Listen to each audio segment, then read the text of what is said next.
Tiptur Hindu Muslim ಸೌಹಾರ್ದತೆಗೆ ಸಾಕ್ಷಿಯಾದ Syed ಮೆಹಮದ್ ನೆನಪಿನ ಕಾರ್ಯಕ್ರಮ.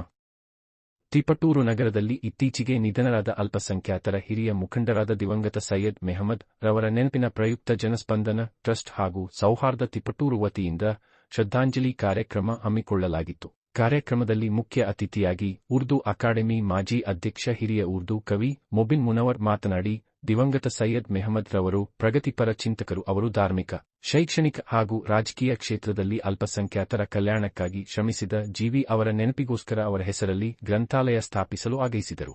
ಜನಸ್ಪಂದನ trust ಅಧ್ಯಕ್ಷ ಸಿ.ಬಿ. ಶಶಿಧರ್ ಮಾತನಾಡಿ, ದಿವಂಗತ ಸೈಯದ್ ಮೆಹಮೂದ್ ರವರ ರಾಜಕೀಯ ಜೀವನ ಹಾಗೂ ಸೌಹಾರ್ದತೆಗಾಗಿ ಶ್ರಮಿಸಿದ ಕಾರ್ಯಗಳನ್ನು ನೆನಪಿಸಿದರು.